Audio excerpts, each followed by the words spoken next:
urifuza perime hera kuri provisoire usura urubuga rwacu kwihugura akadomorwa hanyuma ukora ibizamini byose wifuza ihugure nk'umusirimu.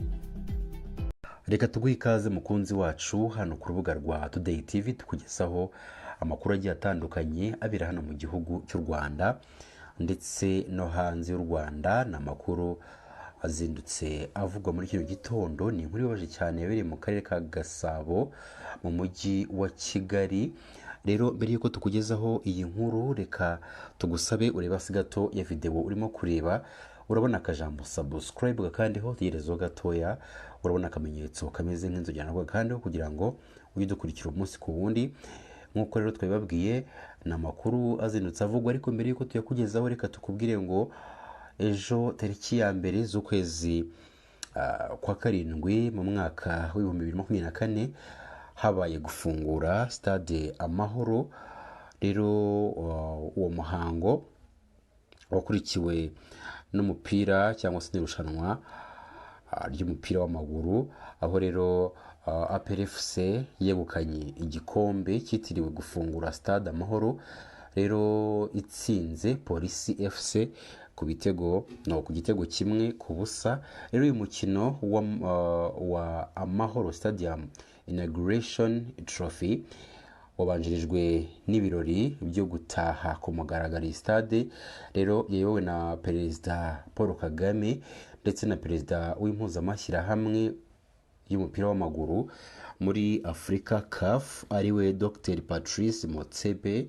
Rero nyuma y'uko ibi byose bibaye, reka tukugezeho ya nkuru twagusezeranije tuyikugezeho 5 kuri 5.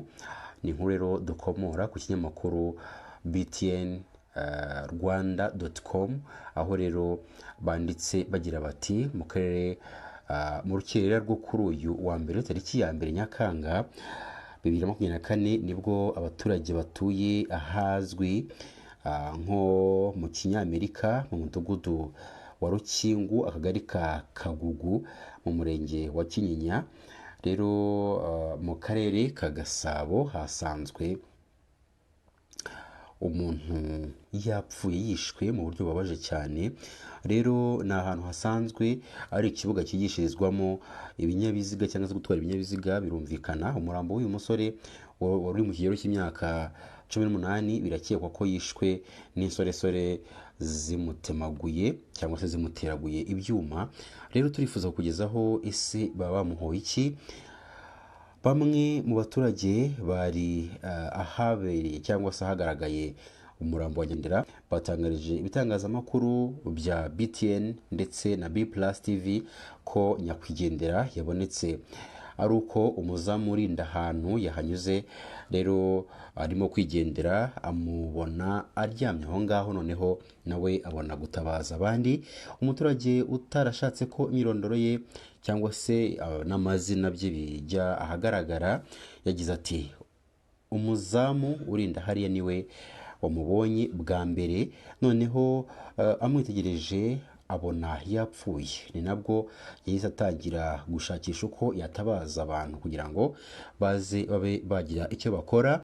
Andi makuru rero yaje kuba yatangarizwa abanyamakuru cyangwa se abanyamakuru babashije kumenya nuko uyu musore utamenyekanye neza amazina ye ari uko yacuruzaga ibintu bitandukanye ari byo abantu benshi bakunda kwita uduconsho. Rero uyu musore ngo ntabwo agiraga urugomo ndetse ko abakekwaho uruhare mu rupfu rw'uyu musore batorotse, ariko hakaza gufatwamo umwe. Abaturage batuye muri aka kagari ka Kagugu basaba ubuyobozi rero guhaguruka bagahagurukira ibibazo nk'ibi ngibi by'insoresore zikomeje guteza urugomo cyane, ko hari izidafite naho kuba ndetse nta n'akazi bahora banywa itabi. Rero abaturage barasaba leta kuba yahaguruka ikagira icyo ibikoraho. Nyina w'uyu musore wateraguwe ibyuma kugeza ashizemo umwuka ntiyabashije kuvugana n'itangazamakuru ubwo yarari hafi y'umurambo w'umuhungu we. Mu gihe cy'icyumweru by'ibyumweru bibiri gusa muri kano kagari ka Kagugu hamaze kwicirwa abantu babiri barimo umukozi w'urwego rw'ubugenzacyaha RIB wishwe rero yanabonetse mu rukera rwo ku itariki 15 ubwo byari kuwa gatandatu Kamena 2024, yapfuye aryamye hasi mu isibo ry'ubumanzi mu mudugudu wa Nyakabingo, akagari ka Kagugu, n'ubundi muri kano karere ka Gasabo. Rero birakekwa ko yishwe n'abagizi ba nabi.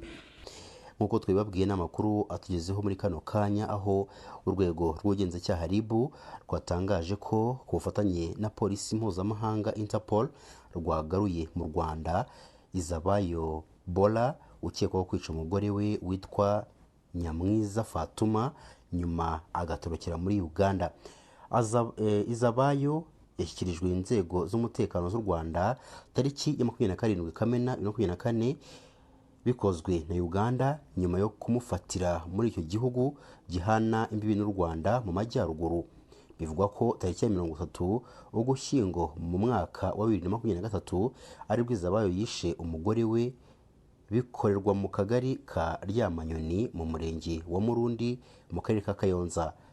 Ni amakuru yamenyekanye tariki ya 5 Mutarama mu mwaka wa 2024, ariko biza kumenyekana ko Izabayo akimara kubikora yatorokeye muri Uganda. Nyuma yo kwica umugore we, Izabayo yabwiye umuturanyi we ko we n'umugore we bagiye kwizihiriza iminsi mikuru iwabo w'umugabo ngo ntibazirirwe babashakisha. Icyakora mu minsi mike inzu uyu muryango wari utuyemo watangiye gutumamo amasazi ndetse n'umwuka mubi cyangwa se umunuko ukabije. Inzego z'umutekano zifatanya n'izibanze zifungura iyo nzu, basanga ni umugore w'uwo mugabo wafashwe cyangwa se werekanywe cyangwa watanzwe n'ingabo za Uganda, yiciyemo umugore we, gusa yasize ahafunze. Umuvugizi wa RIB Dr Murangira Bitseri yatangaje ikinyamakuru Igihe dukesha iyi nkuru ko kuva icyo gihe iperereza ryahise ritangira, ndetse amashami ya Interpol hirya no hino, ubwo turavuga ishami ry'u Rwanda ari ryo NCB Kigali n'irya Uganda NCB Kampala, atangira ubufatanye bugamije guhanahana amakuru. Nyuma byaje kugaragara ko uwo mugabo ari muri Uganda ndetse byihuse arakurikiranwa aranafatwa. Dr Murangira Bitseri yavuze ko ibikorwa cyo guhererekanya Izabayo ukekwaho icyaha cyo kwica umugore we byabereye ku mupaka wa Kagitumba uhuza u Rwanda na Uganda mu karere ka Nyagatare. Yagize ati muri icyo gikorwa u Rwanda rwari ruhagarariwe n'umuyobozi wungirije wa Interpol mu Rwanda NCB Kigali ariwe Zingiro Jean Bosco, mu gihe wa Uganda yari ahagarariwe cyangwa se yari hagarariwe n'umuyobozi wa sitasiyo ya polisi ya Mirama ASP Atekat Andromike. Mu ibazwa rya Izabayo ukekwaho icyaha cyo kwica uyu mugore we yemera icyaha, ariko akavuga ko kwica umugore we yabitewe n'amakimbirane bari bafitanye ashingiye ku gufuha.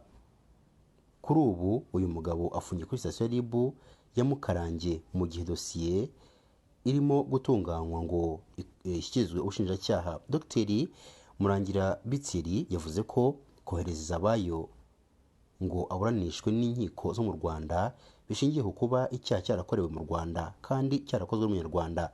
Ikindi ni uko ukekwaho icyaha yagikoreye mu Rwanda ndetse agikorera Umunyarwanda, ibigaragaza uburyo Uganda yiyemeje kutaba ubwihisho cyangwa inzira z'abanyabyaha. Yagize ati bishingiye kandi ku kuba u Rwanda na Uganda ari ibihugu by'ibituranyi kandi bihuriye mu muryango wa Afurika y'Iburasirazuba ariyo EAC. Ikindi bifite inshingano zo guteza imbere imibanire myiza no gushyigikira amahoro n'umutekano w'ibihugu bigize uwo muryango. Icyaha cy'ubwicanyi buturutse ku bushake Izabayo akekwaho naramuka agihamijwe n'urukiko azahanwa bishingiye ku ngingo y'107 itegeko riteganya ibyaha n'ibihano muri rusange. Iyi ngingo ivuga ko umuntu wica undi abishaka abakoze icyaha iyo bihamijwe n'urukiko ahanishwa igifungo cya burundu. RIB yashimiye ubufatanye n'inzego z'umutekano zo muri Uganda zagaragaje kugira ngo uyu ukekwaho iki cyaha afatwe. Yashimiye kandi nanone ubufatanye bw'abaturage mu gutanga amakuru ku gihe kugira ngo uwo mugizi wa nabi afatwe. Inibutsa abaturarwanda bose ko nta bwihisho bw'umunyabyaha kuko ukuboko k'ubutabera ntaho kutagera. Abantu mu Rwanda bacitse ururondogoro nyuma yo kubona ifoto y'umugore watemwe ijosi n'umugabo we, ibintu byababaje abantu benshi, ibintu byatanzwe ibitekerezo n'abantu benshi bavuga bati ariko se ko umugore uba waramukunze mukiri abasore ukamusaba ko mubana hanyuma nawe akakwemerera, niki gituma abantu nk'aba ngaba bakora ibintu nk'ibi? Ese ni ukubera iki uyu mugabo afata umwanzuro wo gufata umuhoro agatema umugore we ku ijosi? Ibintu bibabaje cyane byatumye n'uyu mugore ahasiga ubuzima. Turifuza kugezaho rero iyi nkuru mu buryo burambuye. Icyo usabwa ni ugukora subscribe niba utarayikora, niba warayikoze reka tugushimire, niba none utarayikora uyikore, hanyuma tugusabe urayikinge cyangwa se ukundi ibiganiro dukora unasharinge, usakaza ibiganiro ku bantu benshi bagiye batandukanye mwaba muziranye. Tunasuhuza aba diaspora bari mu nce zigiye zitandukanye z'isi, muri Amerika, Ubufaransa, Ubwongereza ndetse n'ibindi bihugu bitandukanye birimo abanyarwanda cyangwa se birimo abantu bose bumva ururimi rw'ikinyarwanda bifuza kumva amakuru tugenda tubagezaho 5 kuri 5 hano ku rubuga rwa Today TV. Tubagejeje inkuru mu buryo burambuye. Ni umugabo w'imyaka 30 y'amavuko wo mu kagari ka Gasagara mu murenge wa Rongi mu karere ka Muhanga yatawe muri yombi nyuma yo gukekwaho kwica cyangwa se icyaha cyo kwica umugore we w'imyaka 33 amutemesheje umupanga. Ni inkuru yamenyekanye mu masaha ya saa moya z'umugoroba wo ku itariki 28 Kamena 2024 ko uyu mugabo yihekuye akica umugore we babanaga bapfuye imitungo. Bivugwa ko uyu mugabo akimara kwica umugore we yahise atoroka, ariko ku bufatanye n'abaturage n'inzego z'ibanze aza gufatirwa mu mudugudu wa Musenyi, akagari ka Gasagara, muri uyu murenge wa Rongi. Abageze ahabera icyaha bavuze ko uyu mugabo yishe umugore we urw'agashinyaguro, bikavugwa ko bapfuye isambu ye yashakaga kugurisha umugore akabyanga. Umuvugizi wa polisi y'u Rwanda mu ntara y'Amajyepfo SP Emmanuel Habiyaremye yemereye ikinyamakuru Igihe dukesha inkuru iby'aya makuru, avuga ko uyu mugabo akekwaho gutema umugore we akoresheje umupanga akamwica. Yagize ati haracyakekwa ko impamvu yabiteye ari amakimbirane ashingiye ku mitungo. Rero umurambo wa nyakwigendera wajyanywe ku bitaro bya Nyabikenke gukorerwa isuzuma, naho ukekwa yafashwe afungiye kuri sitasiyo ya polisi ya Kiyumba mu gihe iperereza rikomeje. SP Habiyaremye yaboneyeho gutanga ubutumwa ku baturage abibutsa kujya batanga amakuru ku muryango nk'uyu nguyu ufitanye amakimbirane kugira ngo habeho gukumira icyaha kitaraba. Uwo mugabo ngo yarasanzwe akora ubucukuzi bw'amabuye y'agaciro mu karere ka Gakenke, naho nyakwigendera Uwamahoro bakaba bari bafitanye umwana umwe. Bikekwa ko cyangwa se binavugwa ko ngo yarasanzwe akoresha ibiyobyabwenge. Tugejejeho ijambo rya Perezida Paul Kagame yavuze tariki ya 29, ubwo ni ejo hashize z'ukwezi kwa 6 2024. Rikurikire utange igitekerezo cyawe.